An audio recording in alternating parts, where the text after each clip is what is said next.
Okay, this is part 6 of the ancient Greeks, paintings about them and their history. And we just recently covered the Iliad, and now we're covering the Odyssey. And the Iliad began with one of the earlier parts was Agamemnon, in order to get wind for his boats to sail to Troy. He's the leading general of the men from Greece that were going to fight in Troy. He had a prophecy that in order to get the wind for his boats, he would have to make a sacrifice and sacrifice his daughter, Iphigenia. And he did that, which was obviously a very evil, wrong thing to do. Then what happened is after the Trojan War was over, it took about 10 years, he came home, and his wife, Clytemnestra, was now having an affair with another man, and she was very angry at Agamemnon for what he had done to their daughter. So she killed Agamemnon. Okay, Clytemnestra, and she welcomed him on a red carpet. That's where that expression is, a red carpet welcome. It actually was not a good thing, and it symbolizes blood, which would later be the blood of Agamemnon. Okay, then what happened is the son of Agamemnon, Orestes, in revenge for Clytemnestra for him having killed his father Agamemnon, he killed Clytemnestra, okay? And then her ghost, so to speak, awoke the Furies, and they then sought out Orestes. So you can see where this is going, a tit-for-tat family feud situation. This is when Orestes had killed Clytemnestra, and now here, this painting puts it all into one scene, and now the Furies are coming after him. Okay, and this has historical significance in ancient Greece. I'll show you why in just a moment. So, actually, let me go back to it. What this led to was finally this went to trial. And the trial was resolved and Orestes was forgiven. And the important point from it was that having some type of fair, legitimate legal system enabled disputes to be solved without violence. Okay, so you don't end up forever in the Hatfields and the McCoys tit for tat with violence, and instead the matter can be resolved. So that was one thing that the ancient Greeks in Athens admired about themselves, because this was a play, the Oresteia, about Orestes.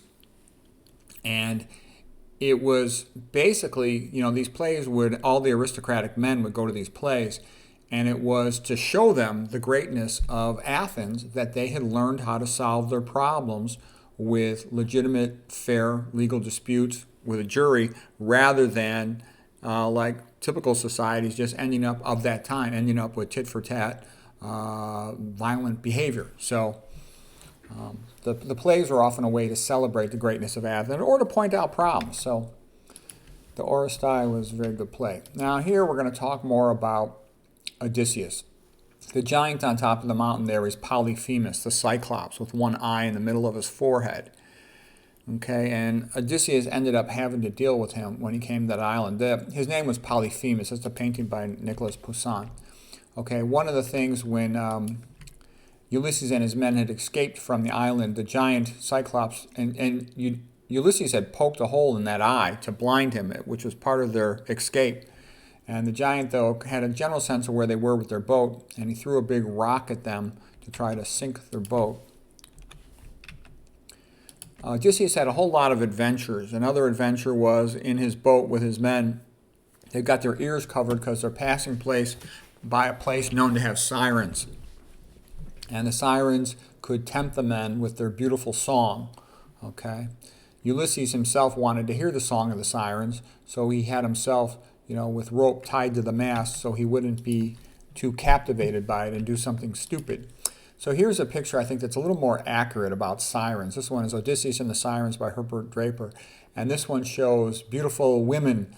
And so that's the sweet song that gets a lot of men to behave in a foolish way that empties out their wallet. But anyways, this is Odysseus listening to the beautiful sirens there.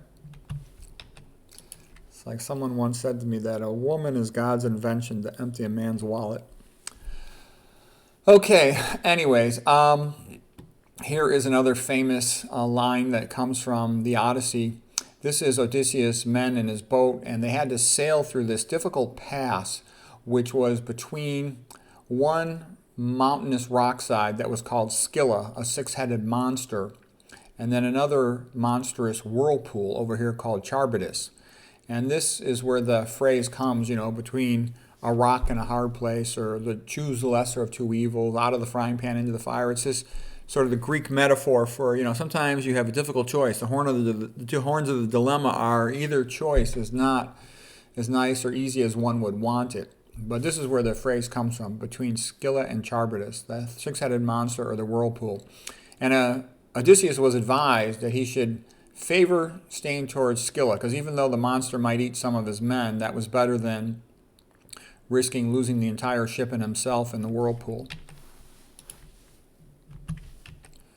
Now, Ulysses was very famous. They've made movies about it. Here's one of the famous movies with Kirk Douglas, and there's been other movies about these events, of course.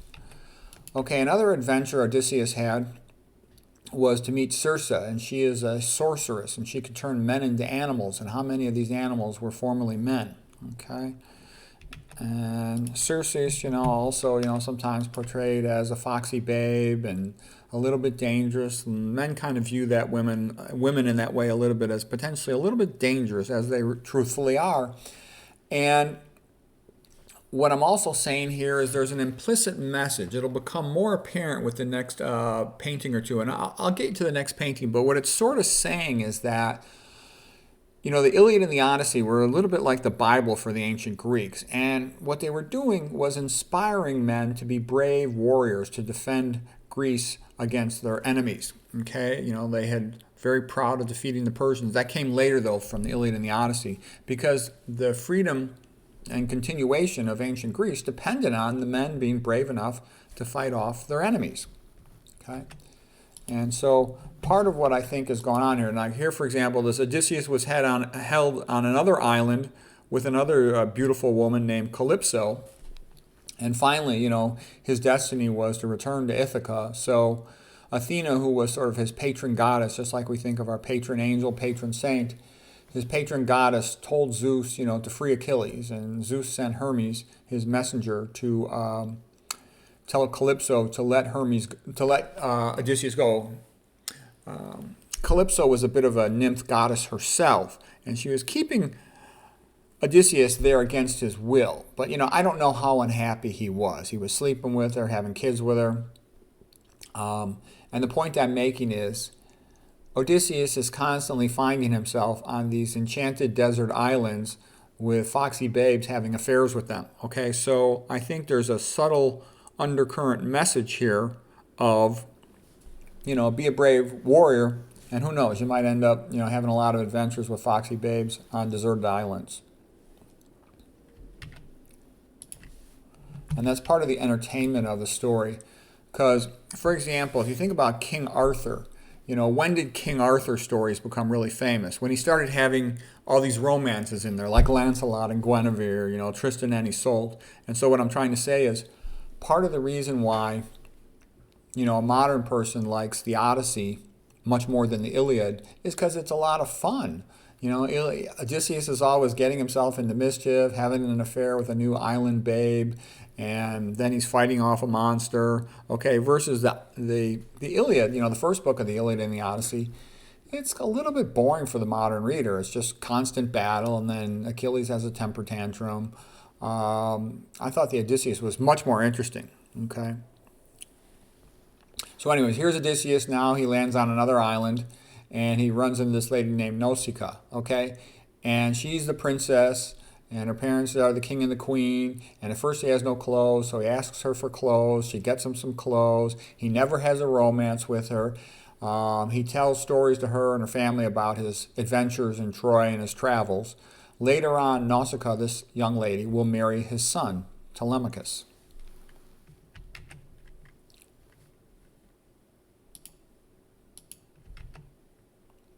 One part of the story is what is called catabasis. Catabasis means to go into the underworld and speak to somebody. So, for example, Odysseus, to find his way home, was instructed to go into the underworld, which he did.